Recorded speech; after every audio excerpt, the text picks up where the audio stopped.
Chapter 1 Class Awakening. All of you, this is your last awakening ceremony. If you still fail to awaken, prepare to live the rest of your life as an ordinary human and attend a normal university. You can also try to improve your cultivation in these last few months to increase your chances of entering an academy. The teacher's voice echoed across the room as several students stood before him, listening attentively, their expressions a mix of anxiety and hope. Among these students was Michael. Michael was not from this world. He had arrived in this body just 3 weeks ago, a body that coincidentally shared his name. Unlike his original world, in this one, everyone between the ages of 16 and 18 had a chance to awaken a class.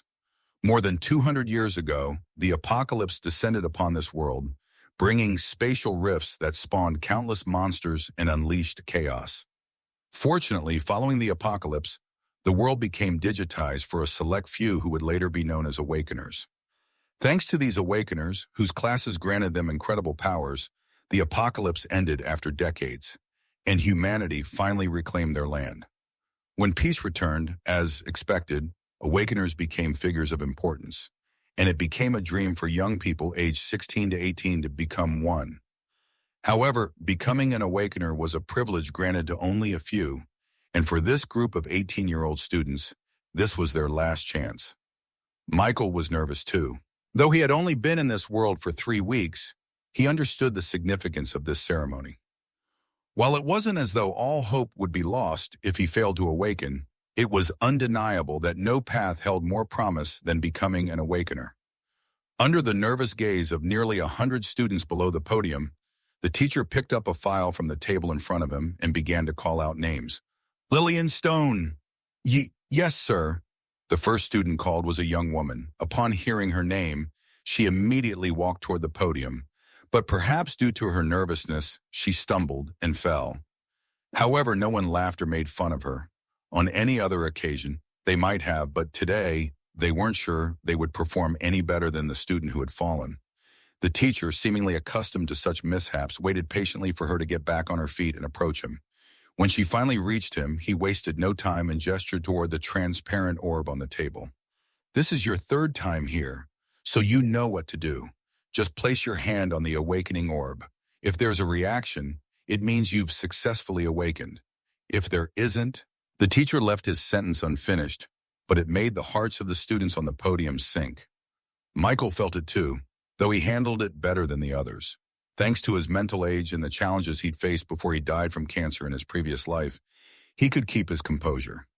Michael's eyes were drawn to the awakening orb on the table between the teacher and the female student. From what they had been taught in school, every Awakener, aside from gaining a class that granted them supernatural powers, also had the ability to connect their consciousness to another world, a world filled with treasures and could quickly enhance their prowess. It was said that this world really resembled a game, though in many ways it was not. The awakening orb itself originated from that mysterious world. Just as the teacher had said, the girl didn't require any assistance. With a familiarity that made the corner of Michael's eyes twitch slightly, she placed both hands on the awakening orb and waited. A few seconds passed, and just as the teacher was preparing to dismiss the disappointed girl, who looked like she might burst into tears at any moment, a white light suddenly shone from the orb. Following that, a manifestation in the form of twin swords appeared on her back before disappearing. Lillian Stone has successfully awakened a class martial artist, the teacher announced, his voice filled with surprise, and his previously expressionless face showing clear astonishment. For this group of 18-year-olds, he hadn't expected any of them to awaken. But to think that the very first student called up would do so filled him with considerable surprise. It was well known that the best age to awaken a class was 16, as that was when the chances were highest. The older one got, the less likely awakening became. When the students heard the teacher's announcement, the previously quiet hall erupted with noise. Wow, Lillian actually awakened? First come, first served? Damn. Duh. To think the 4th to the last dumbest person in all of Class 3 would awaken. You do know that awakening successfully doesn't necessarily have anything to do with intelligence, right? Shut up. Of course I know. Can't I just be bitter for a minute? What happened to my freedom to be negative? Like his fellow classmates, Michael was pleasantly surprised that the first student to step onto the podium had awakened. It was common knowledge that their group had almost no hope of awakening, so seeing someone succeed lifted everyone's spirits and filled them with a renewed sense of hope. However, that newly lit hope was quickly shattered. Me Akeem, awakening failed. Bruce Lean, awakening failed. Then the fourth, the fifth, all the way up to the 48th, every student who stepped up to the podium failed to awaken, except for the first female student. The entire hall felt as silent as a graveyard, save for the quiet sobs of those who had failed their awakening. Chapter 2, Cultivation. Michael tried his best to ignore the cries of his fellow classmates around him. Failing to awaken in this world was not like failing a college exam on Earth. In the latter case, you could keep trying, and many alternatives weren't considered worse than attending college. But here, failing to awaken had no equivalent alternative. It was like a poor man burdened with the responsibility of caring for his two chronically ill parents, while also supporting a younger sibling through school, betting on 3 different games with a chance to win $1 million each, and losing everything. In such a situation, breaking down and crying wouldn't be unusual.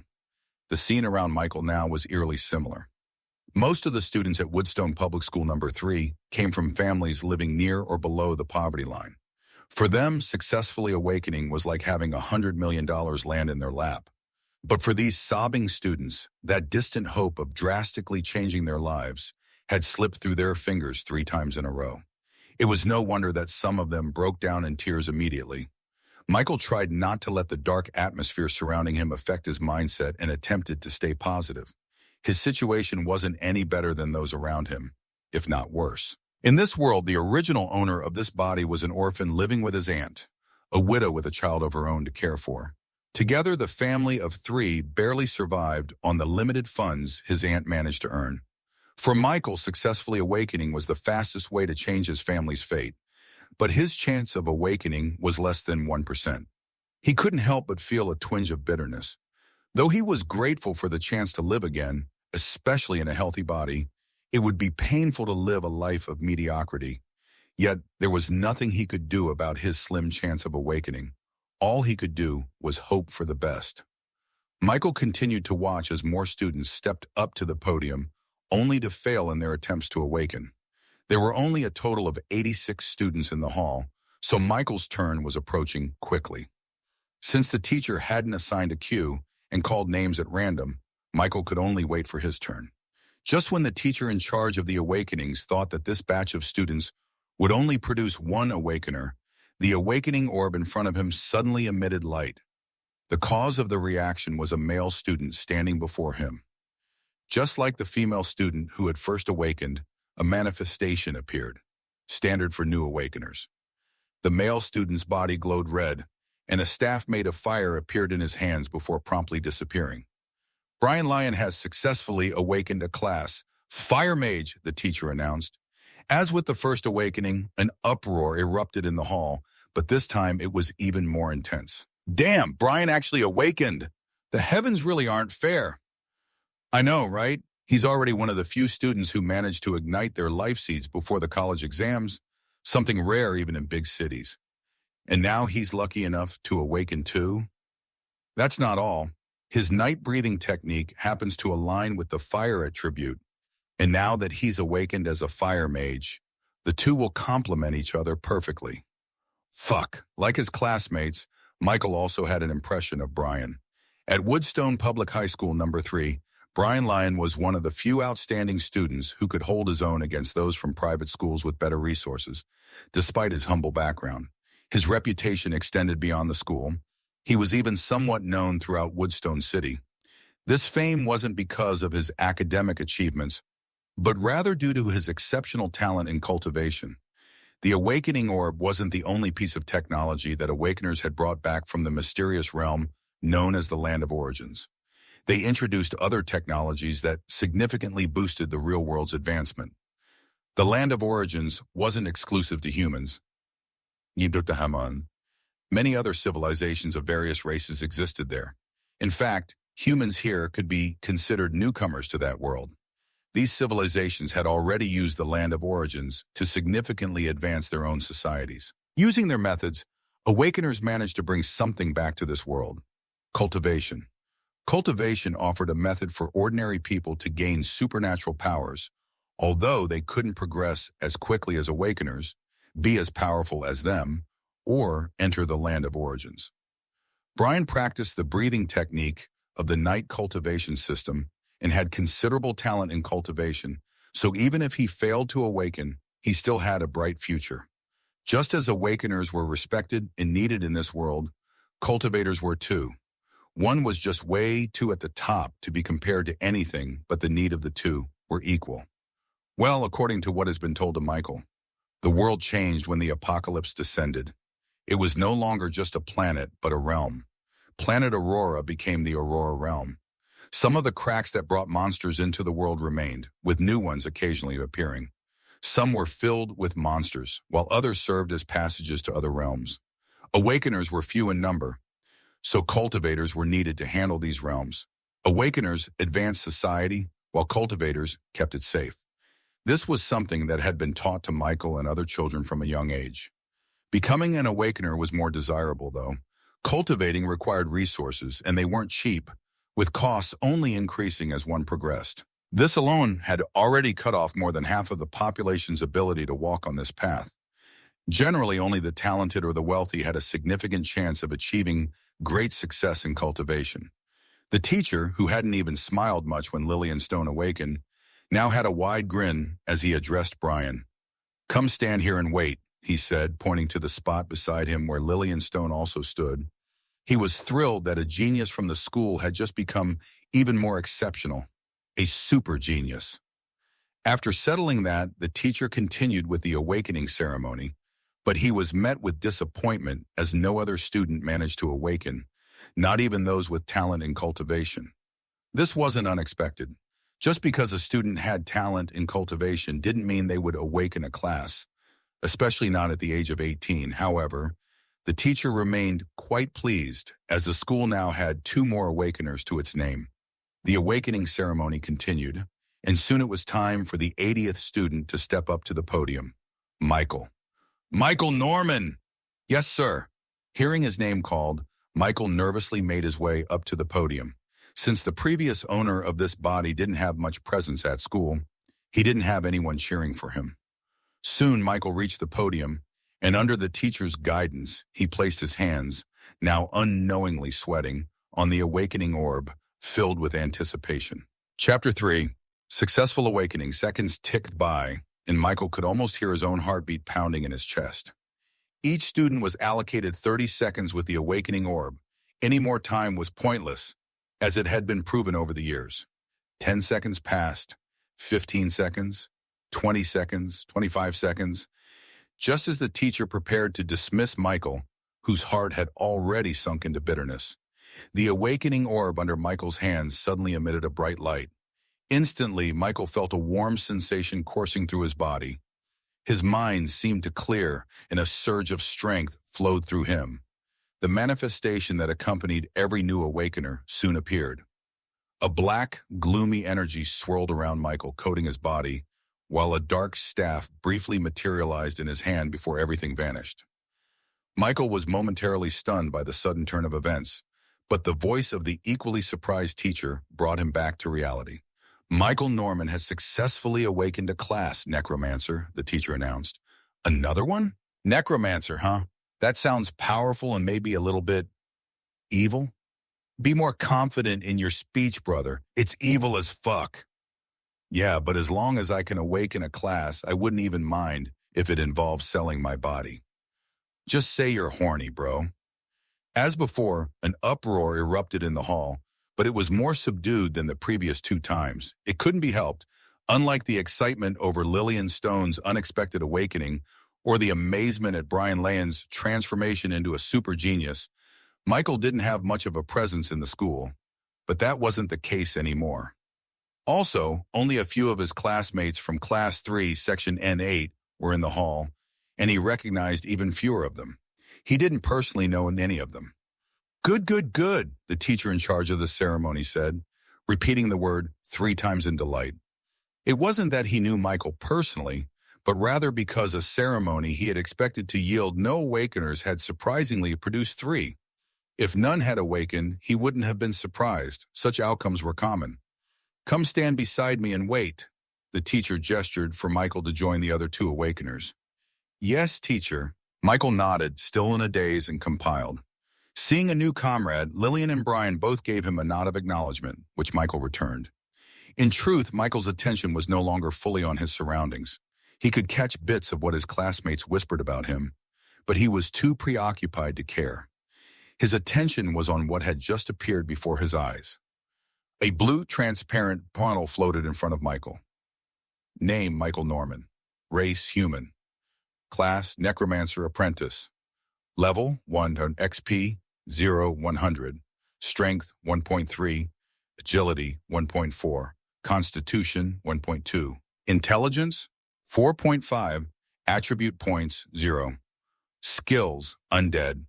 Summoning Mind, Undead Revival. Talent: Infinite Evolution. Class skill: Contract slot 02. Gift: Mark of Origin. Michael's mind wasn't focused on the details displayed on the panel. It was only now that he fully grasped what had just happened. He had awakened. He had really awakened. A surge of happiness rushed through him, and his tense shoulders finally relaxed. While this was only the beginning, the most important thing was that he had awakened. No matter what came next, his future now held new possibilities. Michael let out a deep sigh of relief and turned his attention back to the rest of the awakening ceremony. Only 6 students remained, and in about 4 minutes the ceremony would conclude. Each student would soon return home, left to ponder their future based on the outcome of their awakening. Now that he no longer felt nervous, Michael's mind was free to think of other things. The most important realization was that he had awakened a class, the Necromancer class. In truth, Michael knew little about Awakeners and their classes beyond what he had learned in school and from hearsay. What he did know was that classes were generally categorized into 3 types: combat, support, and lifestyle. His Necromancer class seemed like a mix of both combat and support, but Michael wasn't entirely sure. Aside from the Knight and Mage classes that were so influential in this world, he knew little about other classes. The school only taught general knowledge about Awakeners, without going into much depth. Perhaps the higher-ups felt that students who were unlikely to awaken didn't need to know more and could better use their time studying or cultivating. It's also said that if one cultivated before awakening and had talent in it, they could activate a secondary class, so cultivation was seen as a good thing overall. Michael wasn't sure if limited information was unique to Woodstone Public High School No. 3, but he did know one thing for certain. There was no discrimination between classes. There was no such thing as an overly weak class, as all classes theoretically had no limits. Power depended on the Awakeners themselves. According to the teachers, this even applied to lifestyle classes like tailors. Michael wasn't sure how true this was, but he figured he'd find out soon enough. After all, he was now an Awakener, someone who should be valued by the government. Just as Michael sorted out his thoughts and was about to check the panel that had appeared in his mind earlier, the voice of the teacher in charge of the awakening ceremony caught his attention. "Okay, that's it for today. For those of you who failed to awaken, remember that failing to become an Awakener doesn't mean your futures are bleak. During the early days of the apocalypse, at least half of our ancestors who played a crucial role in our survival and advancement were ordinary people. So what if you didn't awaken?" The sad students below the podium heard this, and a wave of motivation surged through them. Even Michael couldn't help but be impressed by the teacher's words. However, he knew that once they left the hall, the harsh reality would soon catch up to them. Perhaps some of the students already understood this, but they needed something to make them feel better at the moment. One must know that while this world was technically more advanced than Michael's previous one, it wasn't all sunshine for the average person. For example, bankers had long become a thing of the past, along with many other jobs. Only a few establishments still employed people for tasks that machines could do, either because they were too poor or wanted to be classy, like some upscale hotels. Most people in this world live in poverty, barely scraping by with the few jobs available to them. It was only after arriving in this world that Michael truly understood a saying from his old life. Technology can be both a blessing and a curse. This desperation to escape their current circumstances was one of the reasons why these students so desperately wanted to become awakeners. If Michael hadn't awakened, he would have been on the receiving end of the teacher's encouragement too. He knew he was truly lucky. Seeing that his words had resonated with the students, the teacher nodded slightly in satisfaction before speaking again. The college exams for both regular colleges and cultivation academies are in 3 months, so make sure to prepare seriously during this time. Just because you don't need to come to school again after today doesn't mean you should slack off, okay? Yes, sir, the students, including Michael and the 2 other new awakeners, responded loudly. All right, you're dismissed. As the students made their way out of the hall, the teacher turned to Michael, Lillian, and Brian. With a smile, he said, "You 3, follow me to the principal's office." Chapter 4. Meeting the principal. The moment the teacher in charge of the awakening ceremony left the hall with Michael and the 2 other new awakeners, they encountered 2 teachers, a male and a female, on their way to the principal's office. Following the male teacher was a young girl who seemed to be around 17 or 18 years old. Behind the female teacher were 5 younger-looking students, 2 boys and 3 girls. From the brief conversation between the 3 teachers, Michael learned that the students accompanying them had successfully awakened as well. The girl following the male teacher was also from Class 3, though Michael didn't recognize her. That wasn't surprising. After all, Woodstone was a public school with over 600 students in Class 3 alone. There were 9 sections in the Class 3, each with up to 100 students max per teacher. Although the classes rarely reached full capacity, since that would make even the large classrooms feel cramped, there were usually no fewer than 60 students per class. As for the 5 students behind the female teacher, they were from Class 1. Michael had guessed this due to their younger appearance, but he was still shocked by the number of awakeners in that class. In fact, he was surprised by how many students had successfully awakened this year in general. Including the students from Class 3, a total of 9 students had awakened. While this might seem small compared to Woodstone's overall student population, it was actually significant. Even Class 1, which consisted of 16-year-olds, the age group most likely to awaken, rarely had this many for awakeners in a single year. In all the years Michael had been in senior high, the total number of students who had successfully awakened from his time in Class 1 through Class 3, including the older students, barely exceeded 12. And most of those awakeners had been from Class 1. This year, not a single student from Class 2, where most students were 17 years old, had awakened. Therefore, the number of awakeners at Woodstone Public High School this year was unusually high. And Class 3's success in particular was downright abnormal for reasons unknown. As Michael mused over his thoughts, they soon reached the principal's office. Upon reaching the door, the only female teacher among them took the initiative to knock. "Principal," she called out. "Come in," a voice responded from within the office. With permission granted, the female teacher took the lead and entered the room. Inside, a middle-aged man sat behind a desk. Michael recognized him. He was the principal of Woodstone Public High School No. 3, Mike Bill. It was rumored that he was a powerful knight, though Michael wasn't sure, as he had never seen the man in action. Setting aside the document he had been focused on, Principal Mike turned to smile at the newcomers. 9 awakeners this year. Heavens must really favor our school, the principal remarked, pleasantly surprised by the number of students in his office. It was customary for new awakeners to meet with the principal alongside their teachers, so he was confident he hadn't made a mistake. Seeing no one contradict his statement, he knew his assumption was correct. With this confirmation, the smile on Principal Mike's face grew even brighter. "I believe your teachers have already informed you why you're here, yes?" Principal Mike asked, glancing at Michael and the other students in his office. "Yes, sir," they replied in unison. "Ha, there's no need to be nervous. What I'm about to tell you is probably something you already know, but I'll still say it," the principal said with a light chuckle. Michael and the other students subconsciously straightened their backs. The principal paid no mind to this and continued. "As you know, as awakeners, your life and future are now different from those of ordinary people. Power and wealth are within your grasp if you're wise enough to seize them. If you had failed to awaken, you would be preparing to enter an ordinary university to further your education. If you had decent talent in cultivation, you'd try to enter a cultivation academy. but you all have successfully awakened. So instead of attending a cultivation academy or an ordinary university, you'll be going to an awakened university where you'll learn everything you need to know about being an awakener.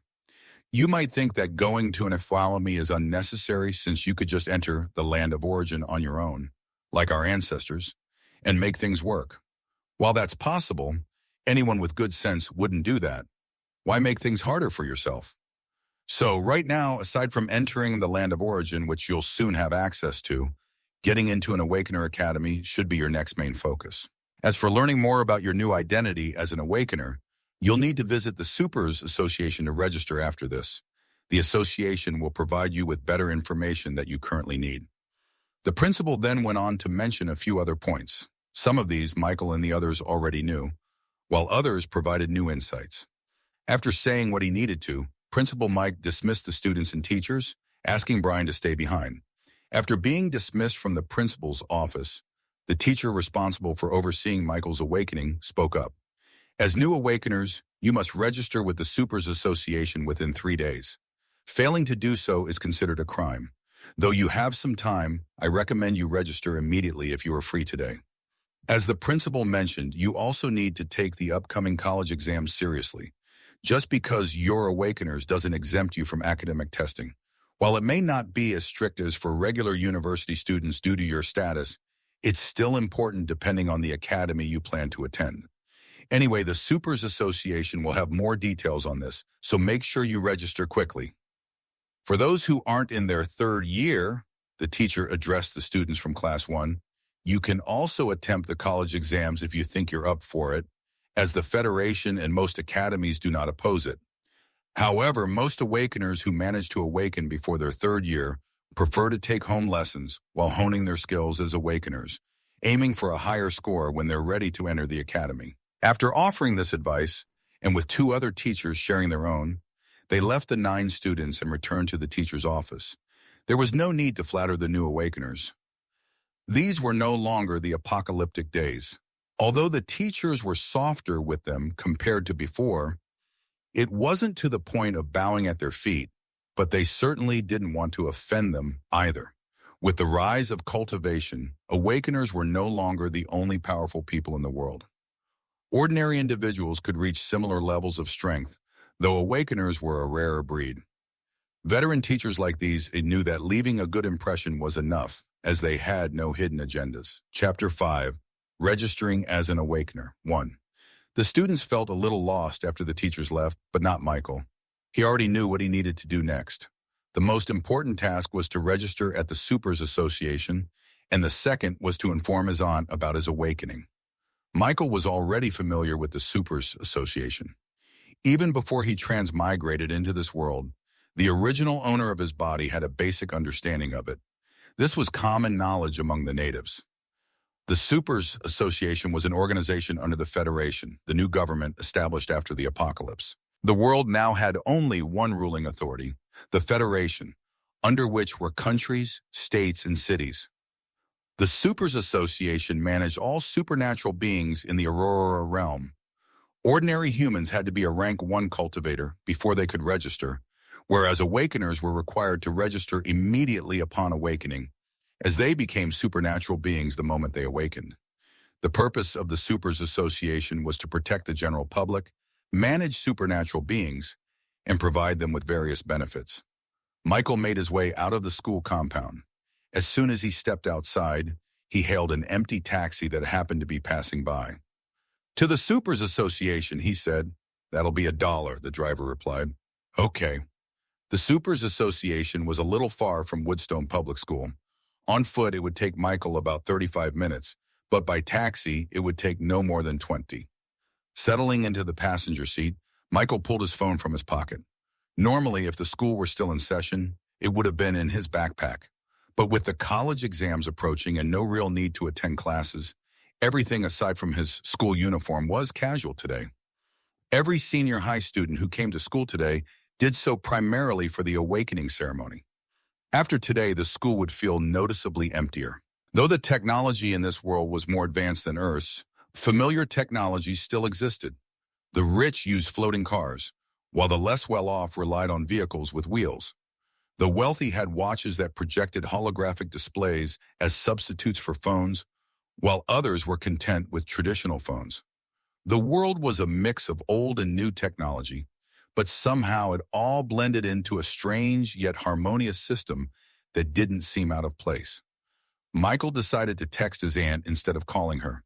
She worked as a cook at a relatively upscale restaurant, so she was likely still busy. Michael sent a short message saying he had succeeded in his awakening.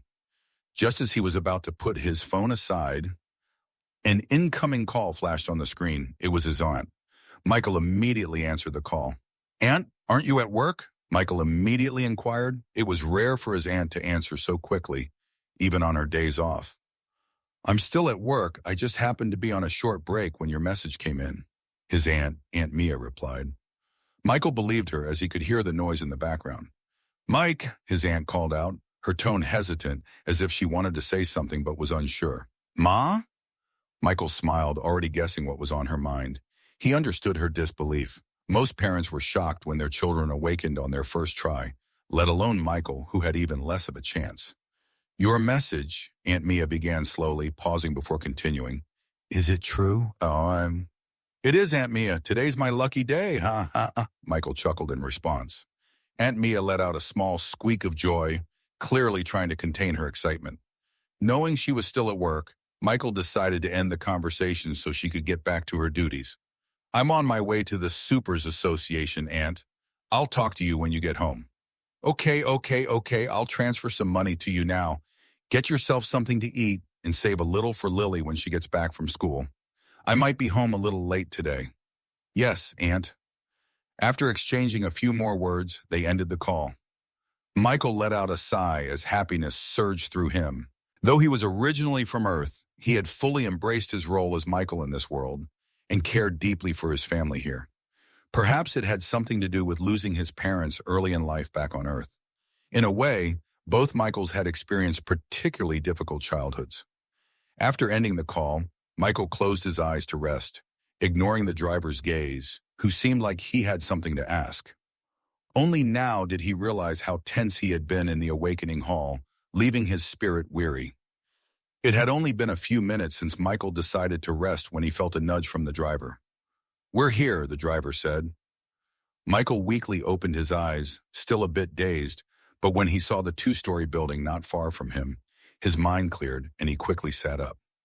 "Your code, please," Michael requested. "Here," the driver compiled, showing Michael a code on his phone, which Michael then scanned with his own phone, transferring the fare to the driver's account. "Thanks for the ride," Michael said. "No problem. Congratulations on your awakening, by the way." Watching the driver drive away and hearing his last words, a smile appeared on Michael's face. If the driver wasn't certain when he overheard the conversation with Michael's aunt earlier, he would be now, having seen how focused Michael was on the Supers Association branch as he got out of the car. Michael shook his head and refocused. Taking a deep breath, he made his way toward the entrance of the Supers Association. Chapter 6. Registering as an Awakener 2. The inside of the Supers Association branch was a bit noisy, which surprised Michael greatly. Outside, he hadn't heard much sound, so he expected the building to be quiet. But it wasn't. There were actually quite a lot of people, most of them appearing very young.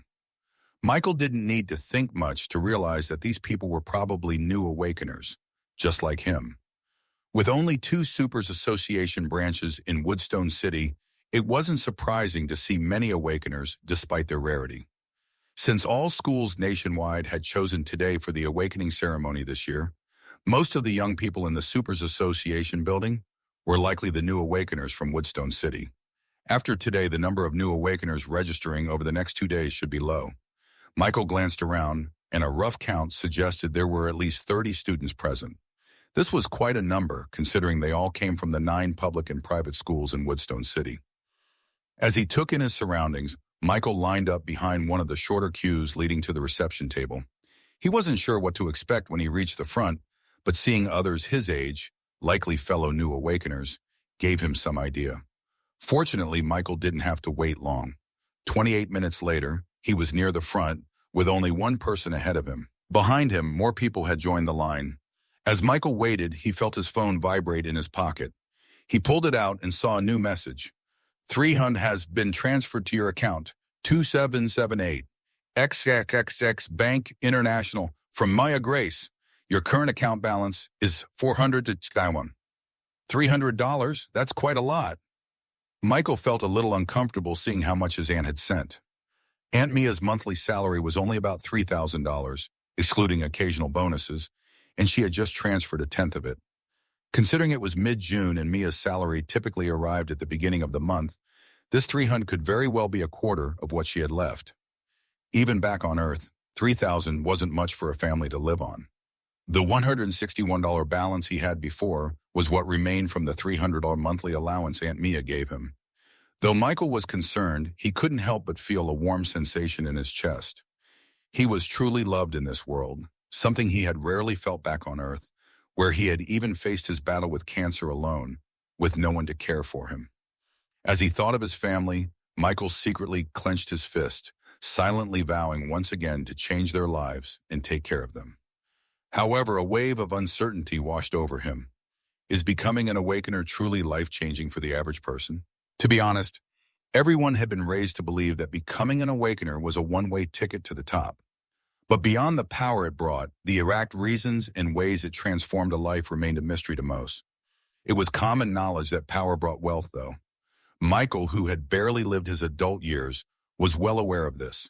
As various thoughts flashed through his mind, it was soon Michael's turn at the reception table. "Good day, sir. What can I do for you?" and the lady behind the counter asked. She seemed to be in her late 20s and wore a professional smile.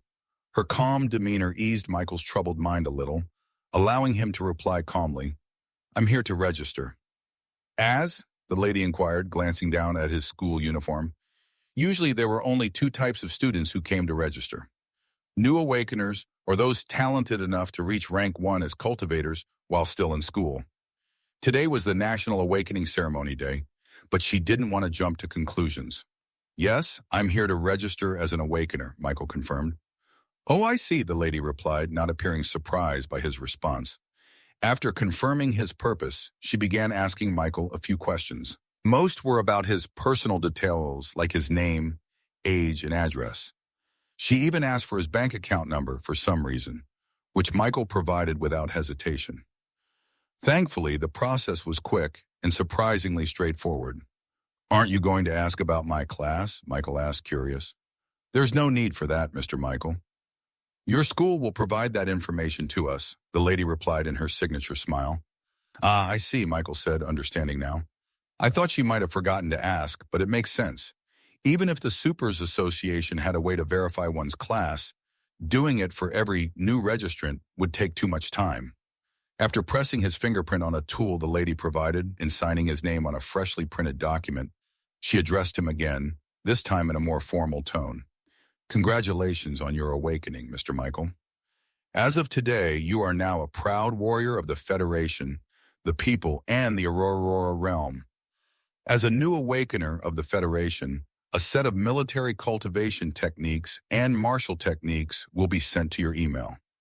A link to a specially designed platform for supernaturals will also be provided. The password is your full name written in all caps, followed by this year's number, 2288, with no spaces in between.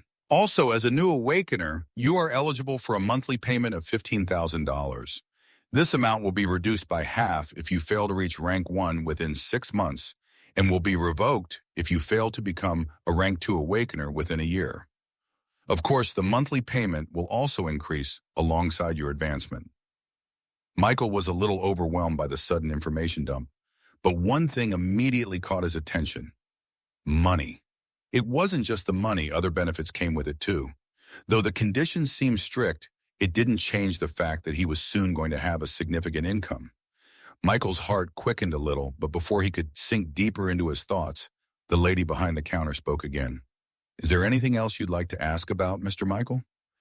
He was about to reflexively say no, since he had grasped most of what she said when he remembered something. Feeling suddenly bashful, with a red face, he inquired in a low tone, "When will the monthly benefit arrive, miss?" The lady was visibly taken aback. But after regaining her composure, her smile grew even brighter, and it seemed she was struggling to hold back a laugh. Her reaction made Michael feel even more embarrassed, but thankfully she didn't dwell on it. "It should arrive within an hour at most," she replied. Michael nodded slightly, thanking the woman behind the counter before quickly making his way out of the Supers Association building. Though he didn't regret asking about the money, he couldn't help but feel a little self-conscious, worried it might have come across as if he cared more about the money than anything else. Though in truth, he kinda did. Anyway, with this, the house shouldn't be low on funds in a few months. Aunt won't have to work so hard anymore, and she and Lily can take better care of themselves now. Michael was filled with joy, but he didn't let his happiness blind him. He knew nothing came free in this world. Even as an Awakener, the Federation wouldn't just hand out money without expecting something in return. Though it seems complicated, according to that lady, all I have to do to retain the benefits, and even improve them, is to get stronger. Michael had a clear goal now, to increase his strength quickly and make life better for himself and his family. Successfully awakening was just the beginning. But before anything else, he needed to get home and study more about Awakeners once the Supers Association sent him the information. Chapter 7. Information about Awakeners and the Land of Origin. 1. The journey back home required Michael to take another taxi, which he didn't hesitate to pay for. Though he felt his body had gotten stronger since his awakening, it didn't mean he had to push himself unnecessarily. His home was nowhere close to the Supers Association. From his school to his house was a 30-minute walk, and with the Supers Association's location added in, it would take him at least an hour and a half to get home. Now that he had money in his account and was soon going to receive much more, Michael didn't see any reason to be frugal.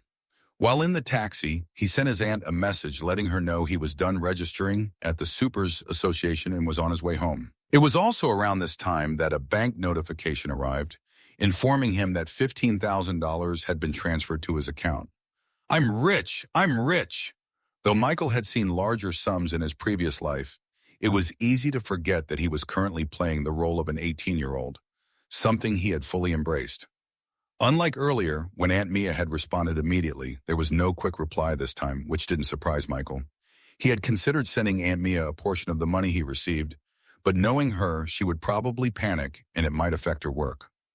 Since there was no need to rush, he decided to wait until she got back home. Michael didn't have the taxi drop him directly at his house, but rather at a mall near the community where his house was located. He hadn't forgotten his aunt's request to buy something for himself and his cousin, though he decided to use the money he received from the government instead of the amount she had given him. When his aunt returned later in the evening, he planned to return her money, along with extra. By the time Michael left the mall, he was carrying several bags.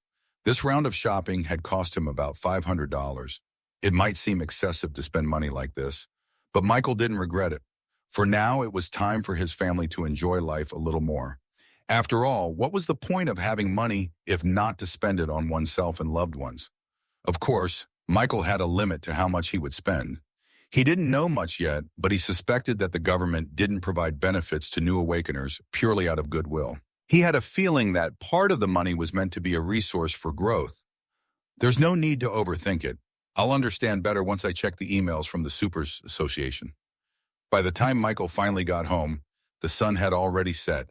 The awakening ceremony had been held at 12:30 in the afternoon, and now it was a little past 4 p.m. Lily will be back from school soon. Let me use this time to get things in order. And Michael did just that.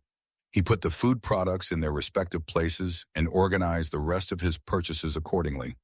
I'm so tired. By the time Michael was done, he was famished. He had only had a light breakfast that morning, so he decided to cook something for himself using some of the ingredients he had bought from the mall. Meat was on the menu too. Thanks to living with an aunt who was a chef, Michael's cooking skills weren't bad at all. He made rice and fried meat, and just as he finished, his cousin Lily arrived home. Lily, like her mom, had black hair, blue eyes, and a short stature. Michael, on the other hand, stood out in their family with his blonde hair, green eyes, and tall build. It wasn't surprising to the family of three, as they knew he wasn't an immediate relative, but it often puzzled outsiders who assumed they were directly related, at least until they heard their different surnames. "Good evening, Brother Michael," Lily greeted as she poked her head through the kitchen door. What are you cooking? Is that meat? It smells so good. Watching his cousin drool, Michael smiled helplessly. Go wash up first before you think of eating. I'll serve you a plate in the meantime. Okay, bust. Michael. The foodie immediately turned to leave without saying anything else. However, she came back a few seconds later and stared at Michael hesitantly. What happened? Michael asked, confused. Brother Michael, Lily began, her hands behind her back and her head lowered. How was the awakening ceremony? Oh, so that's what this is about. Michael sighed at how similar the mother-daughter duo was. They didn't want to hurt his feelings, yet they didn't pretend to ignore them. Lily heard Michael sigh and thought it was because he had failed to awaken. Don't be too sad, Brother Michael. Even if you fail to awaken, it's not like the world has ended. I believe you can also become a powerful cultivator and enter those mysterious realms, even if you can't access the land of origin. The future is still bright. Michael was speechless when he heard this. When did I say I failed to awaken? What's going on in this 15-year-old's mind? However, soon Michael burst into laughter, clearly amused. Lily was stunned when she saw Michael laugh until tears formed in his eyes. She wondered if he had gone mad from sadness. Maybe that explained why he had been so unusually calm earlier. Michael couldn't bear to see the increasingly worried look on his cousin's face. So he addressed her. Who said I failed to awaken, silly? Why do you think we're having meat if there wasn't a special occasion? Huh? Michael then gave her a brief summary of the events that happened that afternoon. He didn't go into much detail about the Supers Association, but did mention the money. Wow, Brother Michael, you're rich. What are you thinking? Stop looking at me like that. Brother Michael. Hey. Give me some money. Michael spent some time getting his sister's focus off his account balance with a few promises. Watching her hum and skip away in happiness, a gentle smile appeared on his face. Though it seemed like she was more excited about the money, he knew she was genuinely happy about his successful awakening. Michael took a deep breath and steeled himself before carrying a plate of food to his room. He had delayed for long enough. It was time to finally learn more about this awakening business. Chapter 8. Information about Awakeners and the Land of Origin, 2. Michael's family lived in a rented 2-bedroom apartment on the second floor of a 6-story building, with 4 apartments on each floor. The living conditions and environment could be described as passable. Michael figured that once he had more money in the future, he would move his family to a better place. The young man was filled with dreams and plans for the future. Among the 2 bedrooms, one belonged to Michael, while the other was shared by his cousin and aunt. Michael always felt guilty about this arrangement, and this feeling carried over after his transmigration. Regardless of whatever ties they shared, it didn't change the fact that he wasn't their immediate family member. But perhaps it was like a saying he had heard on Earth, family isn't decided by blood. After entering his relatively empty room, Michael sat on a chair next to a desk filled with books and placed his plate on the table. Taking a mouthful of rice with his spoon, he brought out his phone and opened his email. There, he found several messages from the Supers Association. The first message he saw was a congratulatory note on his awakening, with a file containing the set of military standard cultivation techniques that the lady at the counter had mentioned. The file contained a breathing technique that had no specific attribute and a meditative technique that was purely aimed at increasing his mana pool, also without any elemental attribute. Michael knew what breathing and meditative techniques were. After all, he had also practiced the free breathing technique provided by the Federation to its citizens, though he had no noticeable talent for cultivation. However, this was where his confusion began. Though Michael had not yet taken the time to study the panel in his mind, he knew he wasn't mistaken when he saw a level-up system there.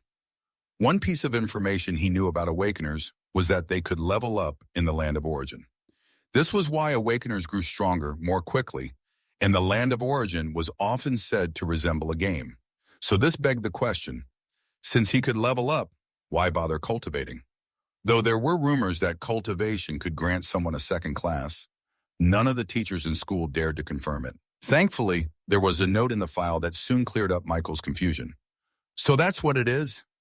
After reading the note in the file, Michael realized that just because Awakeners could level up, which in turn made them stronger, didn't mean that cultivating was useless to them. What happens when one can't level up in the short term and still wants to grow stronger? Cultivation could help fill that gap. It turned out that, aside from leveling up, Awakeners could actively enhance their strength through other means. The two techniques sent by the Supers Association belong to the Knight cultivation system and the Mage cultivation system, respectively. Michael was more familiar with the former than the latter. It was said that the cultivation systems and methods originated from the land of origin. For the Knight cultivation system, one had to push their human body to its theoretical limit and light up a life seed within them to step onto the path of the supernatural. But this was no easy task. The theoretical limit of a human body was twice the strength and capabilities of an average human. Even good athletes were typically only about half as strong as this threshold. To become a rank 1 knight, a person needed to push their body to twice the capabilities of an average human. This was very difficult to achieve under normal circumstances, but with a breathing technique, one could use it as a catalyst to reach their human limit. After lighting up a life seed, they would gain a new upper limit and could continue to polish their life seed, thereby continually increasing their body's limits and becoming stronger. This method was primarily for ordinary humans, but Awakeners could also use breathing techniques to enhance their physical strength. The difference, however, was that they couldn't light up a life seed since, as Awakeners, they no longer had limits. However, the note in the file revealed something that surprised Michael: the existence of dual classes. According to the note, if one could light up a life seed before they awakened, as long as there was no conflict with the class they eventually awakened into and it wasn't the same, there was a high chance of acquiring a secondary class. This potential applied specifically to the Knight cultivation system, which could awaken a secondary class, the Knight class. Michael didn't know much about the Mage system, and the note didn't elaborate on it. No wonder the principal and teachers kept mentioning that after registering with the Supers Association, we'd eventually learn what we needed to know. And this isn't even the only email I received. There's still that mysterious supernatural platform. Michael suddenly felt enlightened. Things that had been unclear to him before now made much more sense. The note that came with the techniques was really helpful.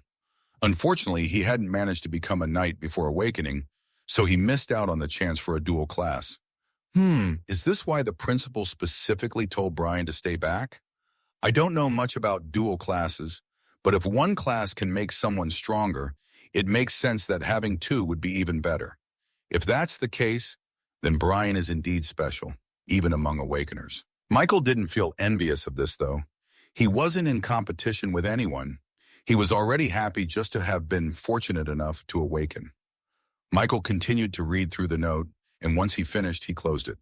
There was no need to rush into cultivation. He still had something else to do. Feeling excited, Michael turned to the other emails sent by the Supers Association.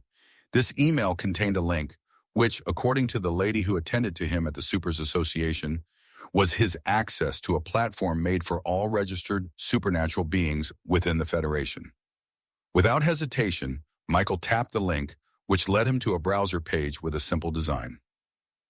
Chapter 9, Information about Awakeners and the Land of Origin, 3. The page was simple, with a white background, the Supers Association's logo, and 2 empty bars for inputting an email and password. There wasn't anything particularly interesting to observe on this page, so Michael quickly entered his email and password according to the instructions given by the lady at the Supers Association. He felt a sense of anticipation. After all, this was a platform exclusively for supernatural beings, something he never could have imagined accessing in both his lives.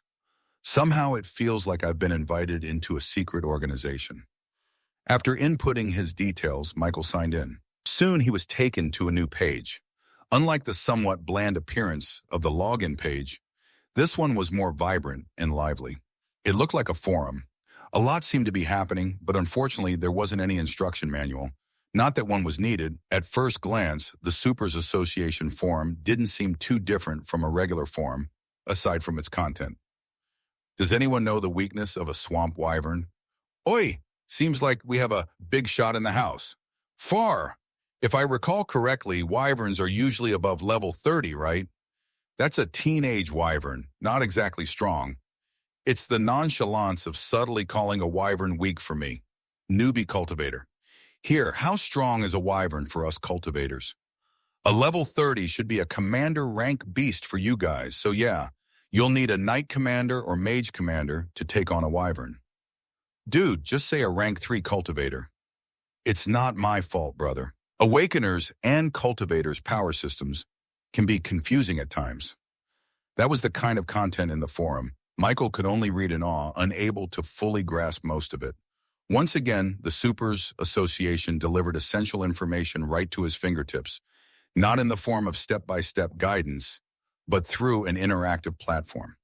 Since it was a forum, Michael could search for whatever information he needed or ask directly, which he did without hesitation. Though some of the posts on the homepage had intriguing titles, Michael stayed focused. Reading random posts wouldn't help him. He couldn't even understand much of what they discussed yet. Michael dove into a spree of information seeking, and the gaps in his understanding slowly began to fill. By the time he was done, it had already grown dark outside, but he hardly noticed. Reading through various posts on the forum had opened Michael's eyes wide. What shocked him most was the sheer power hidden within this world. We've always heard about cultivators and awakeners, but aside from a few basics about cultivators, like life seeds and the ranks that follow, everything else is shrouded in mystery. Information about awakeners is even more elusive. Michael felt a mix of shock, enlightenment, and excitement. It's my fault for underestimating the people of this world. In fact, it wasn't just Michael who had these misconceptions. Even the original citizens of this world felt similarly. After all, it had only been a little over 200 years since Aurora first came into contact with Mana. How advanced could their civilization have become in such a short time? However, they were all wrong, very wrong. The truly powerful beings of this world were astonishingly strong. For example, Michael finally learned more about the power system of cultivators. There were 7 ranks in total, from rank 1 to 7, known respectively as Apprentice, Elite, Commander, Master, King, Emperor, and Demigod. Yes, Demigod. At first, Michael thought he had misread, but after checking 3 times and even watching a video of a demigod effortlessly defeating a 100-meter-tall monster with a casual slap, he was left speechless. He didn't know exactly how strong that monster was, but he was certain that a mere sneeze from it would have been enough to end his life. Even if such powerful beings were rare, they should not be few. If they were, the Federation and the Supers Association would likely have kept information about them under tight wraps. The Supers Association forum truly expanded Michael's perspective, and he found himself exhilarated by what he had learned. Power, power, I must have it. If before becoming an Awakener was mainly about improving his and his family's life, with living a fulfilling life as a secondary goal, now Michael's heart burned with a fierce desire for power. It took a while for Michael to calm down from the surge of excitement. He had also learned a lot about Awakeners, particularly regarding the mysterious Land of Origin. The Land of Origin was a mystical realm that only Awakeners could access. It was said to resemble a game world, complete with levels, quests, and more. But one should never mistake it for a game, or they would come to regret it deeply. What linked the Land of Origin to an Awakener was the Mark of Origin. Michael glanced down at the back of his right hand, where a flower-like tattoo lay. This hadn't been there before. Michael had never gotten a tattoo. It only appeared after his awakening, this mysterious tattoo following him ever since. The mark would only show if he wanted it to. Name, Michael Norman, race human. Class, Necromancer Apprentice.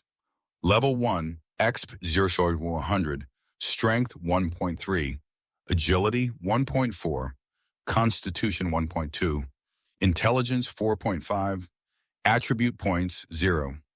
Skills, Undead, Summoning Undead Revival. So talent, Infinite Evolution. Class skill, Contract slot 02. Gift, Mark of Origin. The Mark of Origin had 2 primary functions. First, it served as a key to connect an Awakener's consciousness with the Land of Origin. Second, it acted as a miniature spatial space. Yes, like a spatial storage ring. Michael had already checked off one of the must-haves on any transmigrator's list with this discovery.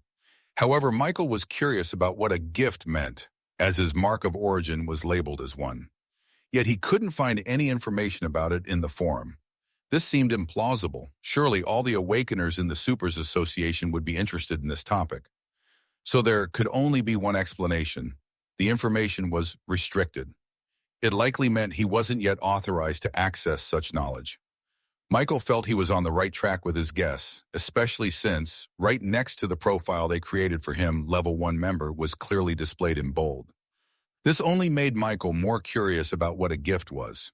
If information about demigods could be accessed by a Level 1 member like him, even if it wasn't particularly in-depth, then the fact that details about gifts were hidden suggested that this subject was considered more important than even a demigod. Perhaps it held the same weight as matters concerning a god. Though the forum didn't have any direct mentions of gods, Michael couldn't help but suspect that they might exist in this world. It was only after exploring the forum that he realized just how deep the mysteries of this world ran.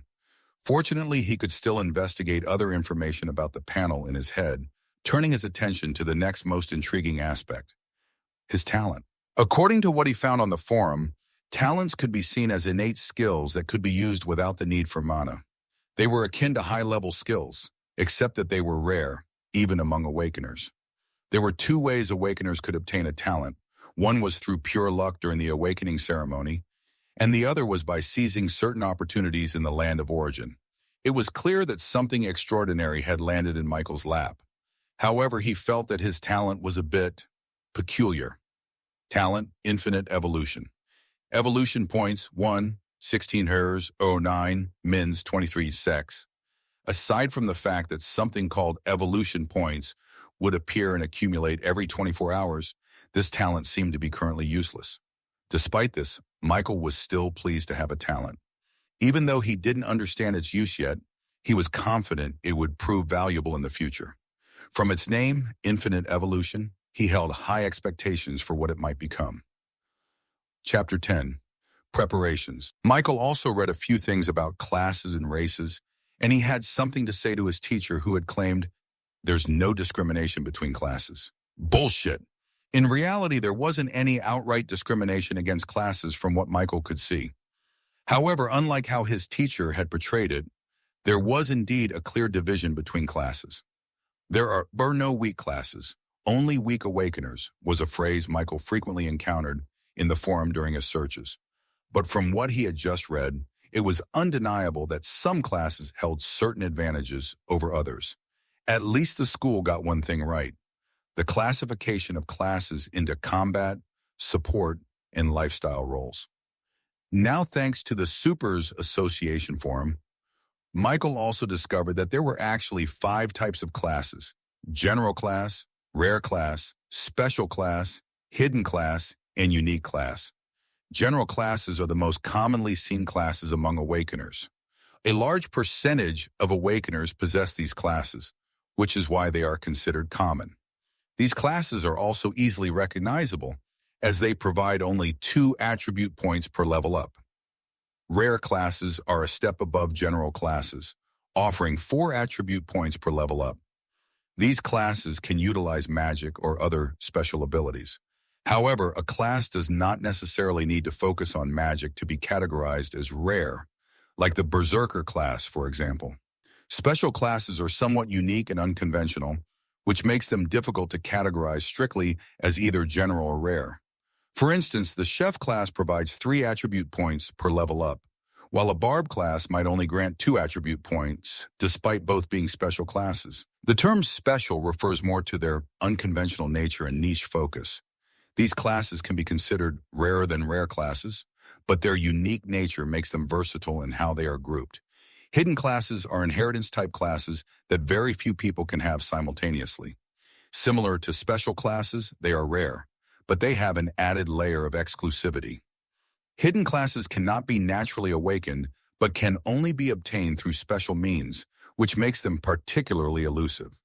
Unique classes are the rarest of all, with only one person able to possess a particular unique class at any given time. There wasn't much information about unique classes on the forum, but Michael didn't think that was actually the case. He read somewhere that the number of Awakeners in Aurora was a bit more than 70,000, and he found it hard to believe that no one had any information about unique classes. If they truly knew nothing, it wouldn't even be recognized as a legitimate class type. Michael believed it wasn't that information about unique classes didn't exist on the forum. Rather, it was that his authority level wasn't high enough to access such information. It seems authority level isn't just for show. I should try my best to raise it, Michael thought with a subtle smile on his face. Even though it felt like his head might explode from all this new information, it was as if a fascinating new world had opened up to him, and he couldn't get enough of it. This world? These worlds are truly interesting with a lot to offer. Something else that surprised Michael was that even one's race could influence the benefits they received when leveling up. This revelation opened another world to Michael. From what he read, each level up as a human race granted 0.2 in all stats, 0.5 in intelligence, and 2 attribute points. Michael wasn't sure if this was low or not, but it seemed significant. Since they say the land of origin is like a game world, I wonder if it's possible to change races, Michael mused. Out of curiosity, he tried searching for information on the possibility in the forum, but like in the cases of gifts and unique classes, he found nothing. As before, this either meant the information didn't exist or his authority level wasn't high enough. Michael, already used to this, decided to move on. He also read about his class, the Necromancer, which, pleasantly surprising, turned out to be a rare class. Races weren't the only things that provided benefits as one leveled up. Classes did too.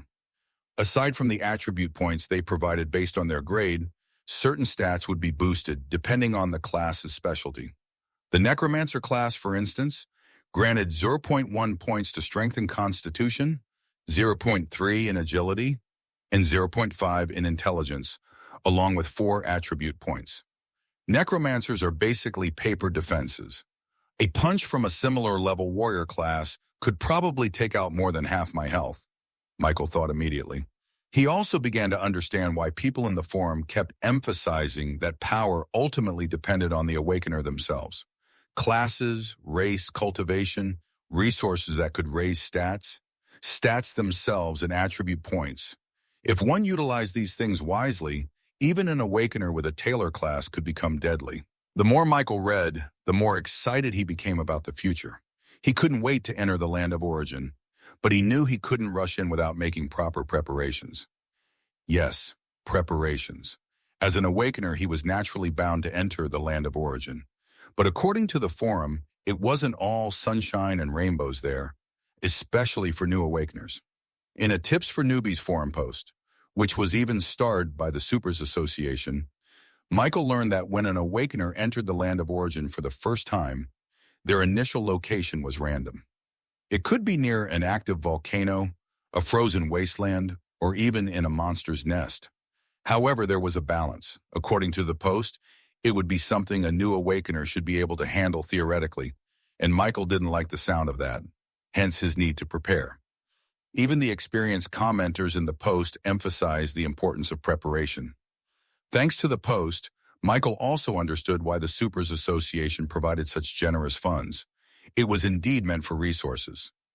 In the Supers Association platform, aside from the main forum, there was also a store section. Michael saw a myriad of goods there that left him in awe. Refined Iron Dagger, price $230. Refined Iron Spear, price $285. Health Potion, price $500. Leather Pants, leather shoes, leather upper body armor. Michael searched for items recommended for newbies and picked the ones he liked. The store had 2 delivery methods, picking up at the Supers Association or opting for home delivery. Michael decisively chose the latter. If he could avoid leaving home, why should he move? Plus, compared to the total cost of the items he bought, the delivery fee was cheaper. Including the delivery fee, Michael spent a total of $4,300. Just like that, a third of the $15,000 the Supers Association had given him was gone. The Supers Association is really scummy. Michael pouted in pain as he connected his account to the Supers Association platform and watched his money disappear. Michael did not regret buying the items, though. Even though death in the land of origin wasn't real death, if he could prevent it, why shouldn't he? The penalty for dying was harsh. losing 10% of all stats permanently for each death. The dead Awakener would also be unable to re-enter the land of origin for a while. Perhaps this penalty wouldn't be as severe for new Awakeners, but it was a big deal for the real powerhouses. Imagine having 100 points in all stats and watching 10 permanently disappear. It was a pretty harsh punishment for the top-tier Awakeners. After all, the stronger one was, the harder it was to increase a stat. It wasn't just numbers at that point. A 1-point stat increase for a level 100 Awakener could very well be the equivalent of 10 points for Michael. After placing his order, the Supers Association platform confirmed that his items would be delivered before noon the next day, which Michael was quite satisfied with. It's not too late to enter the land of origin tomorrow anyway. It's even better. I'm too exhausted to do anything now. Michael was also very hungry. He had learned a lot of information, which significantly filled the gaps in his understanding. Anything else he needed to know could be searched for slowly in the future. For now, Michael just wanted to sleep and wait for the new day to arrive before entering the land of origin. He was excited, but he had his priorities straight. Michael put aside his phone and was just about to carry the plate he'd used earlier when a knock came at his door. "Come in," he said reflexively. When he saw who was on the other side, he was surprised. "Aunt?" Yes, it was indeed Aunt Mia. Michael had been so engrossed in the Supers Association forum that he hadn't noticed anyone entering the house. "Seems like our new Awakener has been busy," Aunt Mia teased as she made her way to Michael's bed and made herself comfortable. "Aunt Mia," Michael said, a little embarrassed by the title, but a happy smile bloomed on his face. He could see a smile on Aunt Mia's face too, one that was threatening to widen, and hidden within, he could also see that she was proud of him. One must know that both Michaels, from Earth and Aurora, had only experienced true parental love from one person, and that was Aunt Mia. Both had become orphans at a very young age, and Aunt Mia was a mother figure to them, especially to the Michael originally from this world. Though Aunt Mia had a short stature, her blue eyes held the gaze of a mother looking at her child. Michael greeted her respectfully, and he was happy that she was happy. Before he could speak, Aunt Mia beat him to it. "Lily told me about your little adventure today." Michael silently clicked his tongue in annoyance. Perhaps he shouldn't have told Lily anything at all. Now the news he should have delivered himself had come through someone else, but since it was all family, it didn't really matter. "The amount of money the association gave you is really big, but be careful with it, Meg." "Michael and Shem," Aunt Mia said anxiously. In her eyes, Michael was still a young boy. She had no interest in his money, but she was worried about his spending habits. Though Michael's past record of handling money reassured her, this time the amount was so much larger, and she couldn't help but worry that he might waste it. "And don't mind your silly cousin. There's no need." "Oh, Aunt Mia," Michael called out, his tone serious, cutting her off before she could continue. He already knew what she wanted to say, but he didn't want to hear it. His family was his motivation, his drive. Now that he could finally provide for them, how could she refuse? Michael felt dissatisfied. "Aunt Mia, the money the association gave me, well, a big chunk of it is for my well-being, so you don't have to worry about anything." As he spoke, Michael had already pulled out his phone, ready to transfer a portion of the funds to her. "Michael!" Aunt Mia exclaimed anxiously. She didn't entirely believe his words and feared he was going to inconvenience himself for her. In fact, she was right. But did Michael care? No, he didn't. This was likely a stupid decision, but for once, at least one, Michael wanted to satisfy his selfish desire. And also, if he ended up broke, he could wait for more funds to come in next month, all the while working hard in other areas. Michael wasn't afraid of hard work. Ironically, hard work was what had killed the Michael in this world. The hopeful fool had seen a rumor online that if one trained hard enough to come close to becoming a knight, the chance of awakening would be higher. The original Michael knew this was nonsense, but feeling unlucky and with many responsibilities on his shoulders, he pushed himself too hard. In the end, he died, allowing Michael from Earth to take his place. "It's okay, Aunt Mia, you don't know this, but the Supers Association is still going to give me more resources soon," Michael said, lying with a straight face. It was, of course, impossible. The association wasn't going to do more for him. They weren't his family, and even some families couldn't always provide that much. "Are you lying to me?" Aunt Maya asked, a little uncertain. You know I'd never lie to you, Aunt Mia, he said, delivering another lie with an innocent face. This time he felt a slight pang of guilt, but didn't let it show. Aunt Mia looked conflicted, her expression reflecting her mixed feelings. Michael noticed her hesitation and knew he had to strike while the iron was hot. Also, since becoming an awakener, I can feel my appetite slowly increasing. We'll need more food at home, Aunt Mia. Michael spoke with a feigned look of seriousness, but just in time, his stomach rumbled, adding authenticity to his words. This convinced Aunt Mia a little. What made her trust his words even more was his status as an awakener. As an awakener, he should be valued by the Federation, right? She thought. Like most adults, she knew of the Federation's admiration for awakeners, though she didn't know that while they valued awakeners, they weren't exactly looking to pamper them. Finally, Aunt Mia chose to believe Michael. Okay, she agreed. Happy, Michael immediately transferred some money to her. Feel free to use it as you like, Aunt Mia. And please, get a few things that Lily enjoys too, he added with confidence, like a rich man. Just then, Aunt Mia's phone buzzed, showing a bank notification of a $5,000 credit. Aunt Mia was speechless and was about to scold Michael when he spoke again. Trust me, Aunt Mia, this money is nothing to me now. Didn't Lily mention that I'll be getting money every month? Aunt Mia nodded reluctantly. If he was telling the truth, her little Michael could indeed afford to spend money like this. However, she decided that while she'd use some of the money for the family's well-being, she'd save the rest until she could confirm his words. Seeing that he'd successfully convinced his aunt, Michael secretly sighed in relief as a smile appeared on his face. You're hungry, right? I brought some cake and snacks on my way back. Want some? Aunt Mia asked, remembering the thunder that had erupted from his stomach earlier. Yes, I'd love some, Aunt Mia. After confirming, Aunt Mia took the plate Michael had planned to carry out earlier and left the room, returning shortly with some snacks. They shared a few more words before Aunt Mia left, and Michael's room finally fell quiet. Soon, the soft sound of his snores filled the room. Michael slept with a smile on his face that night. Today had been the best day of his life, even if it was just as stressful. Chapter 11. Land of Origin. The next morning, Michael woke up feeling refreshed. Although his mind felt clearer after his awakening, the mental exhaustion wasn't so easy to shake off. Fortunately, a good night's sleep was the perfect remedy. Michael didn't immediately get up from his bed, but sat on the edge, reminiscing about the events of the previous day. It's amazing how quickly life can change, Michael thought happily. He couldn't have asked for a better turn of events, and the best part was still yet to come. Today's the day I enter the land of origin. I wonder what I'll encounter.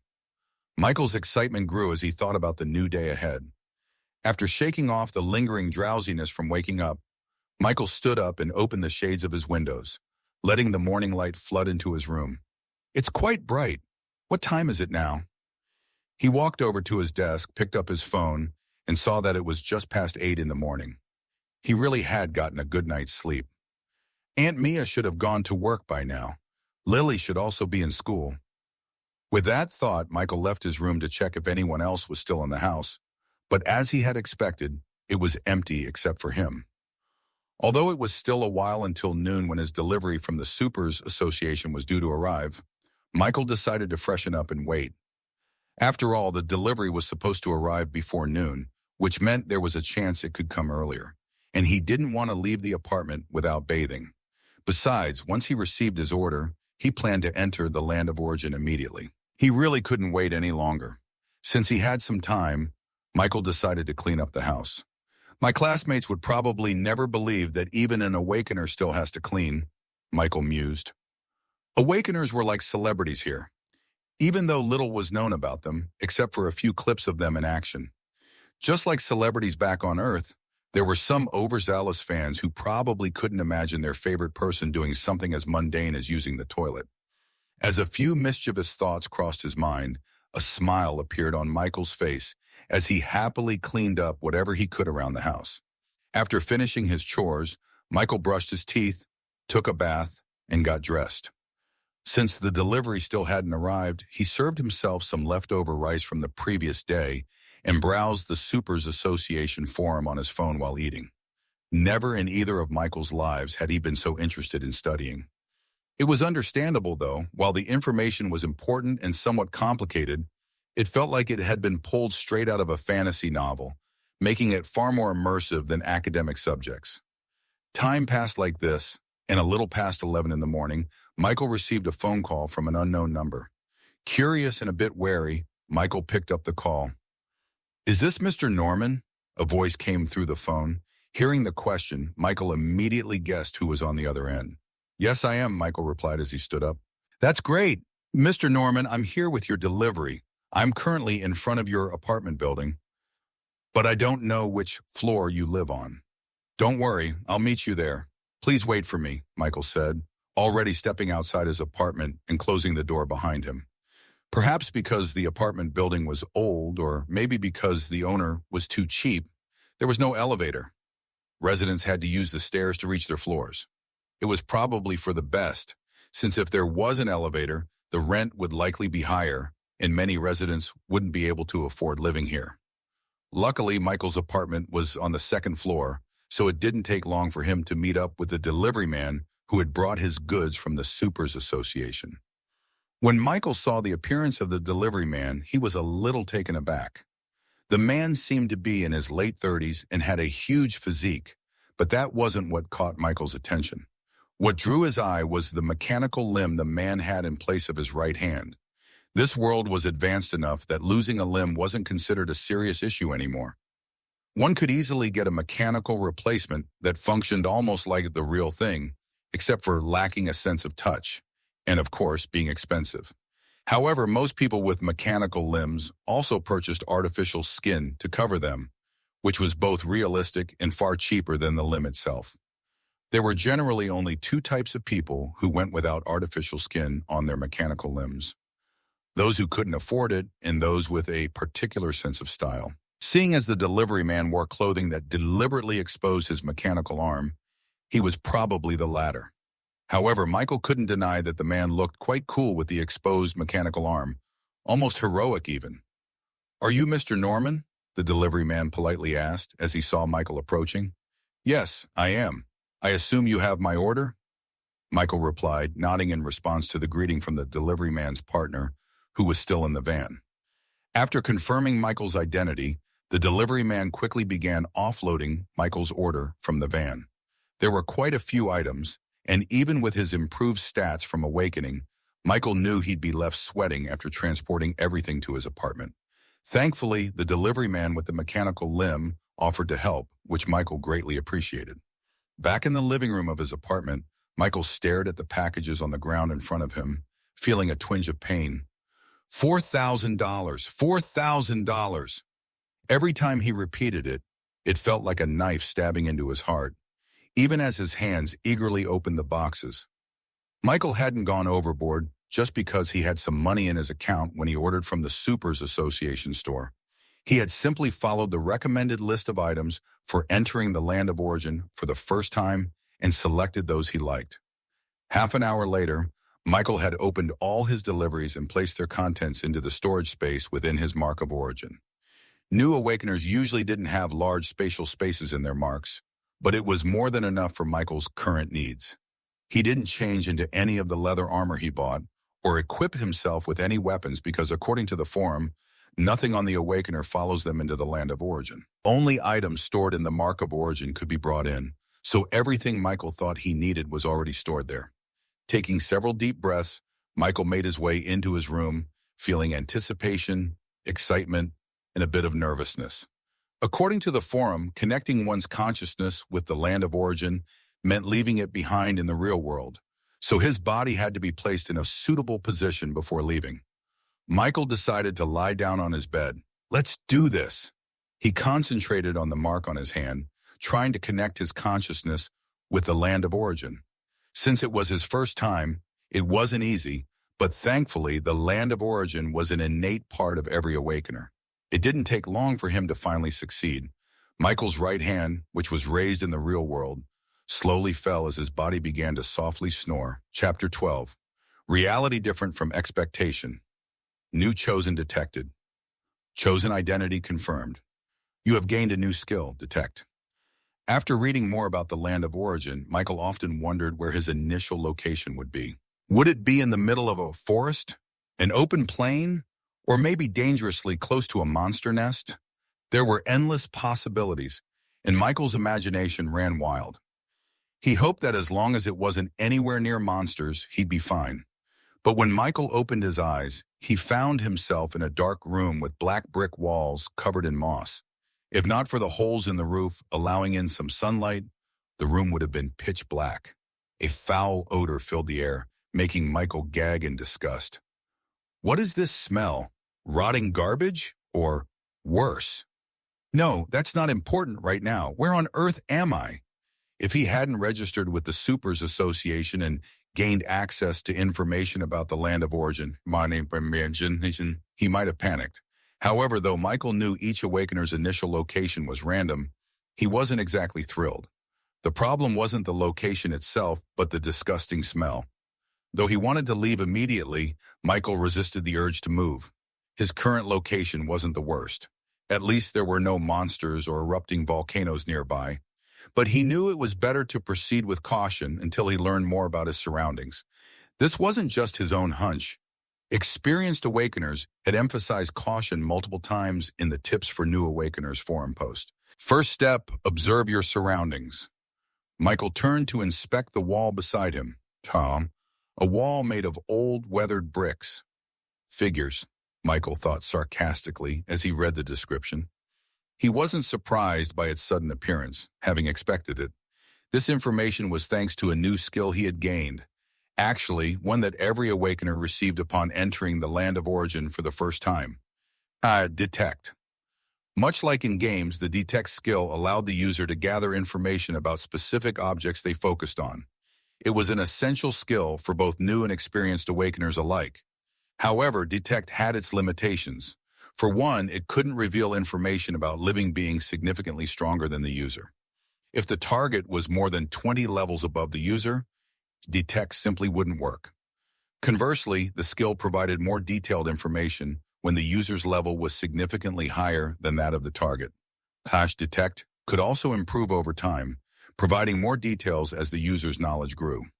Shifting his focus away from the room's wall, Michael took a moment to observe his own body in this world. As expected, nothing from Aurora had followed him, not even his clothes. Thankfully, he wasn't naked. He was dressed in simple clothing similar to what commoners wore in the medieval ages on Earth. Aside from the clothing, there was nothing else of note on him. Now that he had a basic understanding of his surroundings, Michael decided it was time to explore. But before leaving the room, he decided to arm himself, just in case. There was no sign of monsters outside, but it was better to be safe than sorry. Michael had read plenty of stories on the forum about the unfortunate fates of new Awakeners, and he had no intention of dying on his first day. The first thing Michael retrieved from his storage space was the leather armor he had bought from the association. While better armor existed, those options were either too expensive or impractical for him at this stage. Enduring the urge to gag from the foul smell around him, Michael quickly but quietly donned his leather armor. Time to arm myself. Michael had purchased 3 types of weapons from the association, 2 melee weapons and 1 firearm. He had been surprised he could get the latter without any complications. Apparently, his status as an Awakener was all the license he needed. Guns were effective in the land of origin, so he decided to bring one along. Compared to the spear and dagger he'd purchased, he felt much safer with a firearm. Though he'd never held a gun in either of his lives, let alone fired one, it offered a few clear advantages over melee weapons. For one, he could attack from a distance, and even if he missed, he could fire additional shots quickly. Of course, guns also had their drawbacks. For instance, the noise could attract unwanted attention, like nearby monsters. Michael had considered this and even read about it on the forum, so he also bought a silencer for his gun.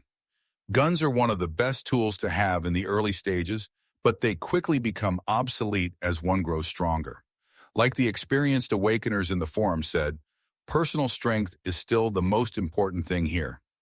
After loading his gun and removing the safety, he relaxed his tense shoulders and made his way out of the dark room. Even if his first impression of the land of origin wasn't what he had expected, Michael's excitement about this new world remained undiminished. Chapter 13, First Kill. Besides civilizations like Aurora, which are connected to the land of origin through Awakeners, There are also native civilizations. This building seems to be a remnant of the past, now abandoned, Michael observed. After leaving the dark room where he first appeared, he found himself in a wide corridor that was dimly lit, saved only by holes in the distant ceiling.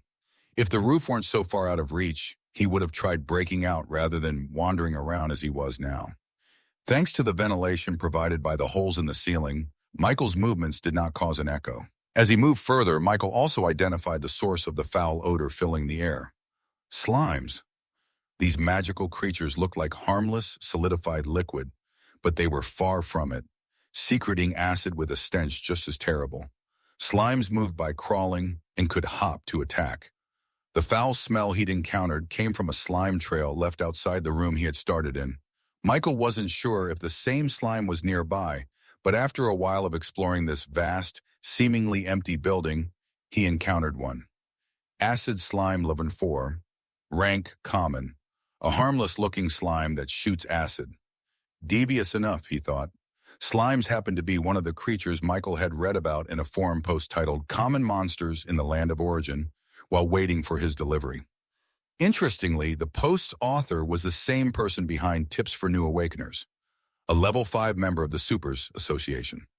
Michael wasn't sure what being a Level 5 member meant, but he thought it sounded impressive. In Common Monsters in the Land of Origin, creatures like slimes and goblins were described with pictures attached, so even before using Detect on the acid slime, Michael already knew what it was. What he hadn't expected was for something like the acid slime to exist.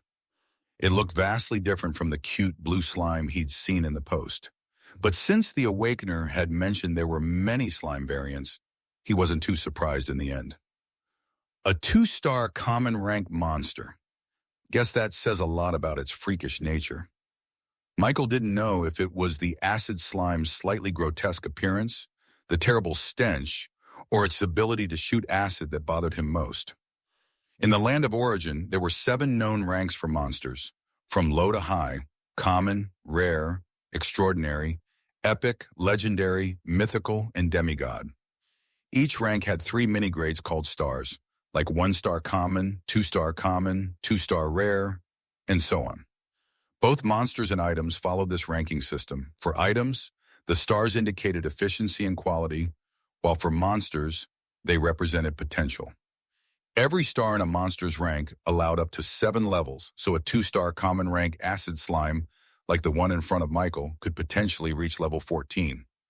A rank 1 level 4 slime that shoots acid. Sure enough, this slime is too freakish. Whatever happened to being just cute, huh? Though Michael's thoughts seemed scattered, he was actually weighing whether to confront the acid slime or retreat. Although the slime was over 3 levels above him, slimes were considered some of the weakest monsters, making them relatively easy to kill if one prepared well. Michael hadn't forgotten his main goal, shared by all Awakeners entering the Land of Origin: to get stronger, and the quickest way to do that was leveling up. And as a Necromancer, he'd eventually need undead summons, so he would have to kill something, or he'd be a fake Necromancer at the end of the day.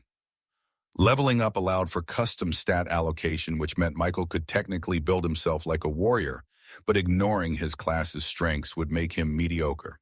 There was no reset button for Awakeners who carelessly wasted their potential. Too bad slimes don't leave a body behind, or I could have finally used my class skills to revive something. Of course, he wasn't entirely serious. Even if the slime did leave a body, he wouldn't be eager to contract such a smelly creature unless he was desperate. In a way, encountering a slime first wasn't bad news.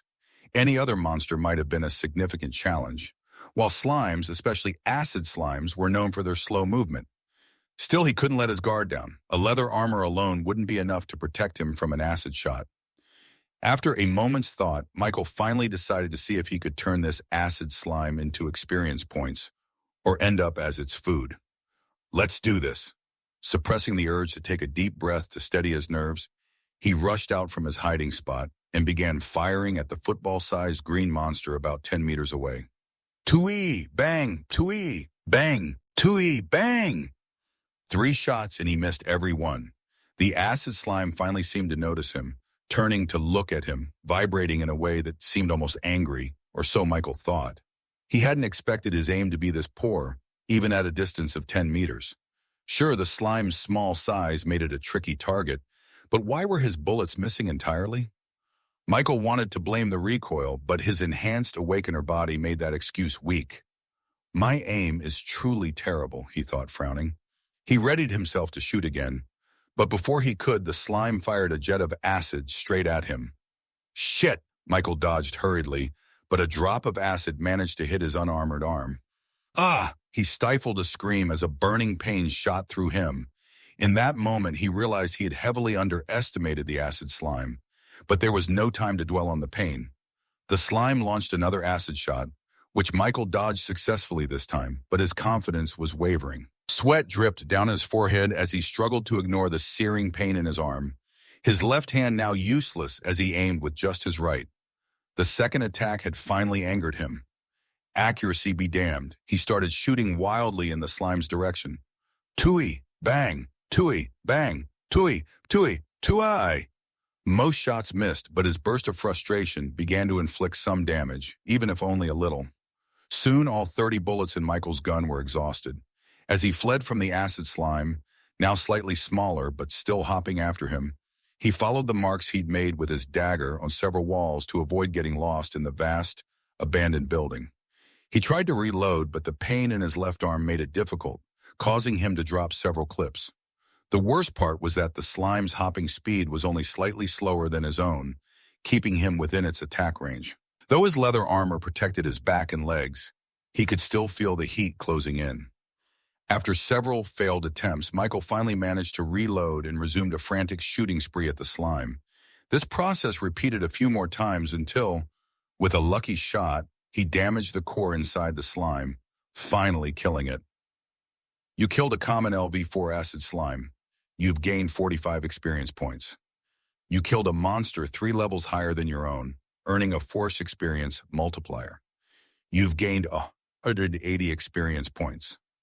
Level up. You have leveled up to level 2. You have learned the skill, basic shot.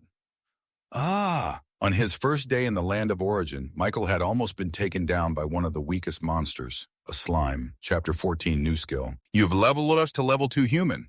You've gained 0.2 stat points in strength, agility, and constitution. You've gained 0.5 stat points in intelligence. You have gained 2 attribute points. You've leveled up to level 2 Necromancer apprentice.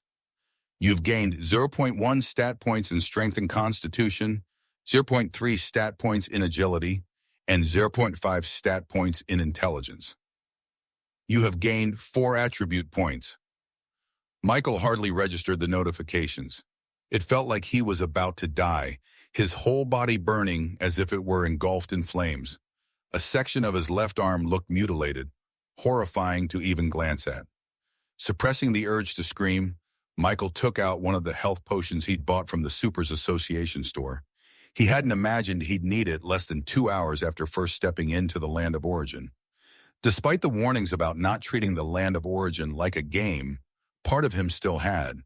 It fueled his excitement, filling him with visions of leveling up like the protagonist in some cheap novel, rising to the peak of this world and beyond. Perhaps it was his teenage optimism that kept him hopeful, or maybe he was unconsciously slipping into the role of an 18-year-old despite already being an adult back on Earth. With shaky hands, Michael poured half of the health potion over his injured arm and drank the rest. Gradually, the pain began to fade. The potion worked like magic, and Michael watched in awe as new flesh formed over his wounds. A scar remained, likely due to the potion's grade, but he didn't care. As long as the terrible pain was gone, he could deal with the rest later. I almost died, Michael thought. Death in the land of origin wasn't permanent, but he'd undeniably come close, against one of the weakest monsters here, no less. I'm pathetic, too naive, too inexperienced, too reckless. If I just kept my distance from that acid slime, I wouldn't be in this mess. What Michael didn't realize was that his performance, while far from perfect, would have impressed most veteran Awakeners. He had not only succeeded in killing a monster on his first encounter, but had also taken down an opponent several levels higher than him. Despite being just a slime, it was still superior to him. Michael also misunderstood that the slimes were among the weakest monsters in the land of origin. That reputation applied only from a certain perspective. The writer of the post calling slimes weak was already a powerful being qualified to look down on slimes. For many, especially new awakeners, slimes were no joke, and underestimating them had been Michael's first mistake. Both the Michael from Earth and the one from Aurora shared a tendency to be unrelenting with themselves. Growing up as an orphan had forced him to mature quickly and shoulder responsibilities, leaving him with little patience for his own mistakes. This same trait made him feel little sense of accomplishment at defeating the slime he subconsciously disdained as weak. After sitting in silence for a long while, Michael's messy emotions finally calmed, and he began to focus on other things. This scar won't follow me to the real world, right? Michael glanced uncertainly at the ugly scar on his left arm. Something remarkable about the bodies of awakeners in the land of origin was how closely they mirrored those in the real world. They could be considered perfect clones in sync with their counterparts. This replication was so complete that even pain was experienced just as intensely here as in reality. Recalling his recent encounter with the acid slime sent a shiver down Michael's spine. I hope I don't develop PTSD over slimes. That would be too pathetic. After examining the scar a bit longer, Michael decided it was unlikely to follow him back to reality. The primary function of this body was to synchronize any strength he gained here with his real body. However, it seemed he'd have to bear the scar here until he died. According to posts on the Supers Association forum, an awakener's body in the land of origin functioned much like a real one, independent from the original, requiring food and other sustenance. It wasn't just data like in a game. This was also why death here only counted if the entire body or major organs were destroyed. Losing a limb wouldn't kill him, but it would leave him crippled in this world. To regain a fully functional body, his current one would have to be destroyed, so a new one could reconstruct the next time his consciousness entered the land of origin. To put it simply, one could reconstruct a body they didn't like by killing themselves. However, aside from the fact that many were not sick enough to consider this, even seasoned awakeners would rather be crippled than end their own lives. This was because death in this world, while not permanent, still resulted in a 10% permanent reduction in all stats. Not many could afford that loss. So, even though death wasn't truly final here, most awakeners took their lives seriously. By now, Michael had recovered from his life-and-death battle with the acid slime and could finally focus on something he'd been putting off. I leveled up. Though his performance against the acid slime left much to be desired, Michael wouldn't turn down the experience points. He had a problem with the slime, not with its generous experience reward. Status: name, Michael Norman. Class, Necromancer Apprentice. Level 210. Expo 8250. Strength 1.6. Like 3. Agility 1.5. Constitution 1.4. Intelligence 5.0. Attribute points 6. Skills: Undead Summoning, Undead Revival, Detect, Basic Shot, New. Talent: Infinite Evolution. Class skill: Contract slot 0.4. Gift: Mark of Origin. Compared to how it looked when he first awakened, Michael's status screen now appeared significantly different. The first thing he noticed wasn't the change in his level or stats, but his skills section. Aside from the 2 class skills he'd had since awakening, entering the land of origin had granted him 2 more, which stood out. Michael already knew the function of his first 3 skills. Undead Summoning, a primary skill that allowed him to summon and dismiss undead at will. Undead Revival, his true core skill, enabling him to create undead summons in the first place. And Detect, a basic scouting skill used for gathering information. Now there was a new addition. Basic Shot, Basic Mastery. Proficiency, 0.6%. Fires a single accurate shot at the target with standard damage. Seems like something that belongs to the Archer class, Michael thought. Michael was, in fact, correct. Basic Shot wasn't just any ordinary skill for the Archer class. It was one of its core skills, akin to how Undead Revival was for him. But since this was an Archer class skill, how and why could Michael learn it? Class skills were called class skills, not because only one class could learn them, but because specific classes could maximize their potential. For example, Undead Revival was a skill other classes could technically learn, but non-necromancers couldn't make full use of it. Even if another Awakener learned Undead Revival and Undead Summoning, the number of undead summons they could control would be limited, unlike necromancers like Michael, who unlocked extra slots with each level up. Interestingly, contract slots were also used to gauge talent for classes like necromancers and beast tamers. Just because two individuals awakened the same class didn't mean they were on equal footing, especially when it came to contract slots. For instance, Michael had 2 starting contract slots, gaining 2 more with each level. However, there were rare individuals with 5 starting slots, meaning that by level 10, while Michael would have 20 slots, they would have 50. This was one way classes reliant on contracts were graded. Returning to class skills weren't exclusive to specific classes but were optimized by them. When non-necromancer classes learned Undead Revival, they would start at basic mastery, and raising proficiency would be challenging. In contrast, necromancers like Michael would start at intermediate mastery for skills like Undead Revival or any necromancer-centric ability. This applied to other class systems as well. Michael successfully learned Basic Shot, but his mastery began at Basic Mastery, whereas archers would automatically start at Intermediate Mastery for this skill, whether they received it at Awakening or learned it later. This skill should make up for my terrible shooting a bit, Michael thought happily. He had no intention of avoiding more monsters just because of his experience with the acid slime. Though he didn't enjoy pain, who would? He wasn't a coward. Shifting his focus away from his new skill, Michael began to examine the changes that had occurred after leveling up. Chapter 15. Killing more slimes. Name, Michael Norman. Class, Necromancer Apprentice. Level 2 on Dom. Exp 8250. Strength 1.60.3. Agility 1.9.5. Constitution 1.4.3. Intelligence 1.0. Attribute points sick. Skills Undead. Summoning Undead Revival. Detect Basic Shot New. Talent Infinite Evolution. Class skill Contract slot 04. Gift Mark of Origin. My stats have increased, was the first thing Michael noticed. He hadn't felt anything earlier, which made sense, as pain had been all-consuming. But after seeing the digital representation of his stat increase, Michael paid attention to his body and finally noticed it. He stood up and tried a few movements to gauge how much his stats had risen. So this is what it means to level up, he thought in awe. Since his awakening, this was only the second time Michael felt his body was different. He figured it would only become more pronounced as he leveled up. Now he was only level 2, but what about when he reached levels like 50? By then, even his less relevant stats for his class, like strength and constitution, would likely reach superhuman levels. Among his stats, Michael noticed that intelligence had increased the most.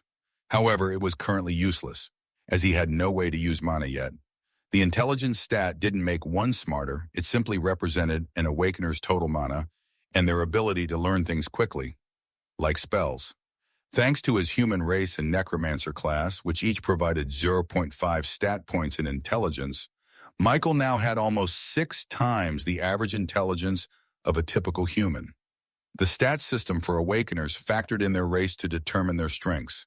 Even before awakening, Michael had known races like elves existed in the land of origin, and some of these elves weren't native, but from civilizations like Aurora, where Awakeners also resided. For example, an elf with a strength stat of 1 would have it scaled according to their natural physique. So, if elves were naturally stronger than humans, a single point increase in their strength stat might equate to what would be 2 points for humans. This system reminded Michael of the class system, where some classes had inherent advantages over others. However, all these differences were meaningless to him now, as he was still lost in the middle of nowhere. The next biggest boost went to his agility stat, with the Mage-type Necromancer class surprisingly contributing the most points. Agility affect movement speed, reaction time, dodge ability, and attack speed. Michael wondered what a Mage class like Necromancer would benefit from agility, but he made a note to research it later.